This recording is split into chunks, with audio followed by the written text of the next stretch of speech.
Hi, I'm James White. I'm the UK's leading prospect conversion expert, and welcome to another video where I talk through some of the questions that you've got in relation to sales, prospecting, how you can turn those spreadsheet targets into actual numbers. I specialise in working with business owners who are new to sales or just want to improve their sales, get better results. And so let's look through some of the new questions that I've had in from my social media feed or given to me by people that I work with, and let's see some of the answers that can help you get better results. So here's a question I've had in from John, which builds on some of the great questions I had a few weeks ago. John asks this: how often should I follow up with a prospect if I don't hear from them? This is a great question, John, and it's one of the big challenges that lots of business owners face when they actually start engaging in the sales process. If I was to tell you that the USA Sales Statistics Organization came up with a fact that said that 80% of sales are done on the 5th to the 12th interaction, would you be surprised? The reality is that figure is probably a little bit low now, and I would even think that it could be between the 10th and the 20th interaction. People are so busy nowadays, they've got so many things going on in their lives, that the reality is you can't just expect one or two conversations with you to then suddenly be in a position where they're going to automatically buy. So in answer to the question, how long should I follow up, or how often should I follow up with a prospect if I don't hear from them? My answer would be until you get a response, being honest. People say to me, oh James, I don't want to feel like I'm harassing people or getting on top of them or being in a position where I'm really causing them issues. No, sure, no one wants to be in that position. But actually, you've got a responsibility yourself and a responsibility to them to find out what's happening. And some of the time, even if the news is bad, it's better to be able to get a no than it is just to get this maybe or this holding pattern, which is really frustrating. Because actually, when you're in that pattern and you're not sure what's going on, you feel frustrated, and the prospect actually is in a position where they're not sure what's going on either. So the key thing is, how often should I follow up? I would say to you, depends on your sales cycle, but certainly a weekly conversation, a weekly email that you can send to that prospect, a weekly call, maybe adjust the day or time that you make that call to that prospect to touch base with them is a good idea. Certainly if your product or service takes maybe one to 2 months to sell. Of course, if you're in a position where you're selling something very complex and much more, long-standing, and it maybe takes you 6 to 12 months to get that sale, then you might need to leave it once per month. But being in a position where you remind yourself to call or follow up and to say, hey, how's it going? I wanted just to check with you where we're at and what's going on with regard to the project from your perspective. Can we agree a time to move forward or talk about this? Is a great way in order to be able to engage with the prospect, show you value their time and that you value your own time and that you want to move things forward one way or another. The key thing is to not give up. I speak to so many people who give up after maybe 2 or 3 calls. And the reality is they then leave it. That prospect goes into a database that's never to be seen. Yes, you may need to look at doing some lead nurturing. So maybe some ways in which you can nurture that prospect through some emails, through some links to some great content you've got. How can you show your value to that prospect? And that always doesn't have to be done through a sales conversation. It could be done through a new white paper you've done, or a video you've created, or an article that you've created, or an infographic, whatever it is in terms of your content. My convert model, I talk a lot about content being key to the nurturing process, but the key thing is to follow up on a regular basis. I'll tell you a story about a customer that I signed up that took me 12 emails over the period of around 8 months for me to actually move that person from being a prospect to a customer. And every single month I used to email her and say, hi Lynn, I wanted to follow up and see where things were and how we can help you with the problem that you have. And every time I got a response saying, we're not quite ready at the moment, James, we're not quite ready at the moment. It got to a stage eventually where they did say to me, do you know what, James, we are ready to look at this now and move things forward. And I got the business as a result. So the honest answer is, don't give up. You may need to adjust your language at certain times in order to engage with the prospect in the right way, but don't give up. Be diligent, follow up on a regular basis, and you're going to get a better chance of converting that prospect into a customer. So I've had another great question in from Anne, who says the following: I've got a key sales meeting coming next week. Any tips? Great question, Anne. And of course, we all want those sales meetings to go on. By the way, good luck for it. I hope it goes well and that you get the result that you want. So what are some of the key things that I think you need to do when you've got a great meeting, a proposal that you're going to present to a client or prospect in a couple of weeks' time?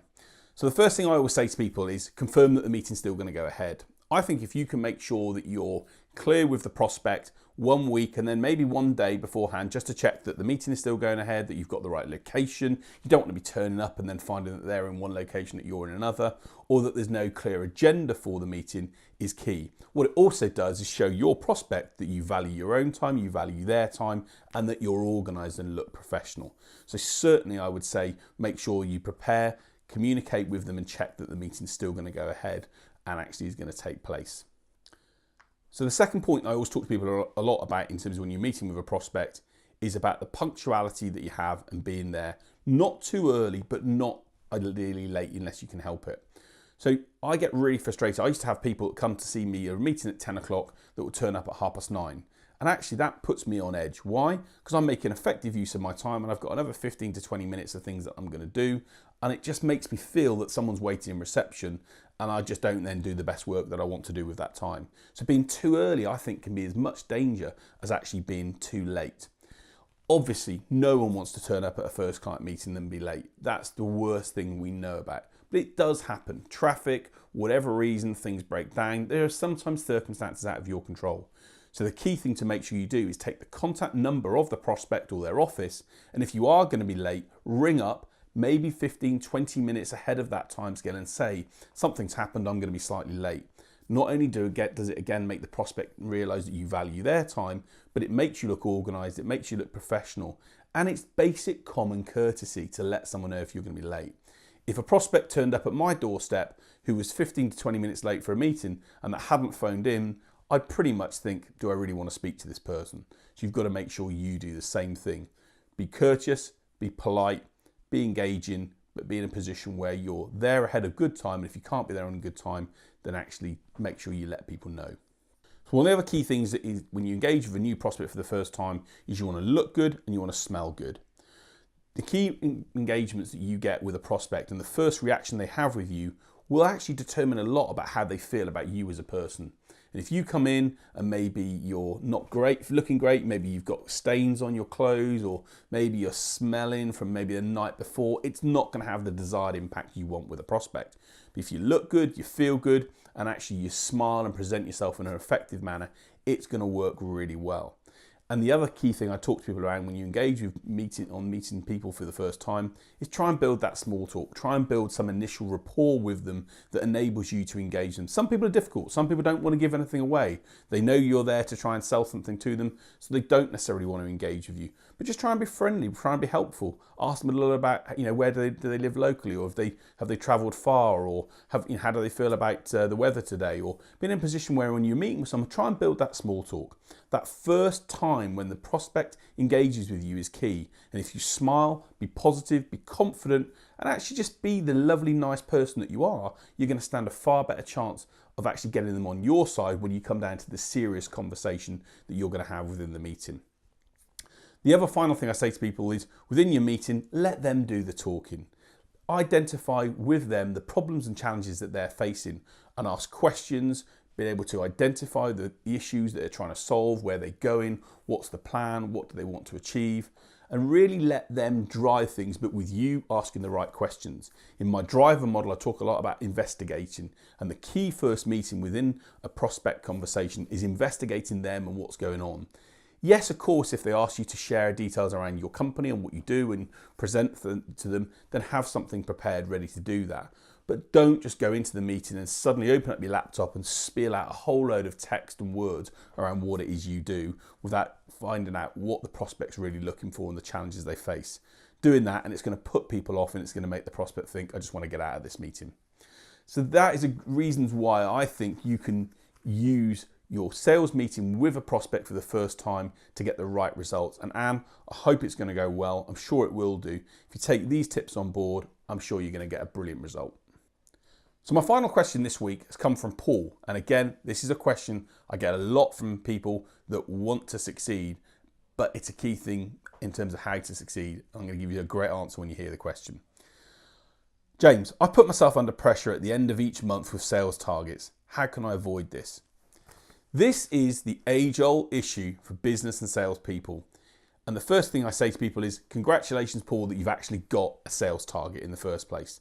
There are lots of businesses that I talk to that just meander from month to month without even knowing what they're going to achieve. So the first thing is, it's great that you've got a target in place, and it's fantastic that you're at least trying to work towards hitting that target and making that happen. The reality in a lot of cases though is that people expect results very quickly. And the challenge I always find when I work with business owners is that they set themselves a target that's pretty much unrealistic in the first place. I always say to people, the work that I do now is going to affect me and my business for maybe a month to 2 months in advance. And so the question you've got to ask yourself is, did you do the right amount of prospecting 1 to 2 months ago in order to give yourself a better chance of success in this month? If you didn't, the reality is that's why you're going to be under pressure. So the first thing I say to people when they're talking about pressure of sales targets is set yourself some regular disciplines to make sales calls, sales emails, prospecting calls on a regular basis. Sales and business is pretty simple. If you don't do the hard yards and the hard numbers and the engagements on a regular basis with your prospects 1 to 2 months before you need those numbers, you're not going to get results. And if you can't be disciplined enough in order to put that time aside, don't then suddenly expect a miraculous situation to appear at the end of the month when you want to then hit your numbers. You're not going to hit those numbers unless you do the hard work beforehand. And that hard work involves making time every day or certainly every week for prospecting and sales engagement. And depending on the targets that you've got and how realistic they are, if you've done that work and put those prospects through a pipeline and a funnel, you're then going to be in a better position to hit your numbers. The challenge when you've got numbers to hit at the end of every month, of course there are deals you can do and there are prospects you want to work with that can help you make the numbers come together. But the reality is most prospects know nowadays as well that at the end of the month they can actually pick and choose who they work with, they can make a decision, maybe get a better deal. So the best way to avoid those problems is to get your numbers completed earlier in the month, and that comes from having enough business in your pipeline that enables you to not worry about getting to the end of the month. You've done the work early, you've got the numbers in place earlier in the month, so meaning you can continue to build, but that you're not desperate to hit those numbers in total. Some of the challenges that you face in terms of doing that prospecting is a challenge we all face. We all need to make time for doing those activities, but I can assure you if you do have the diligence to do it on a regular basis, you'll get better results on a consistent level, which is what I know you want to experience. So there are some of the questions that I've had from this week, and I'd really appreciate the guys commenting and giving me questions that I can answer. And I hope that the answers I've provided are useful and give you some insights. Please, if you like the video, please share it with colleagues and friends. I'd love to be able to help them achieve better sales results, and I'd love to help you get better sales results as well. So if there's anything that I can do to help you, then please get in contact at my website, jameswhite.business, or maybe reach out to me on social media under James White Sales, and I'll be happy to help you, give you the support you need to go and make sure you turn those spreadsheet target numbers into actual numbers. I'm James White, I'm the UK's leading prospect conversion expert, and I can't wait to share more videos and tips with you very soon.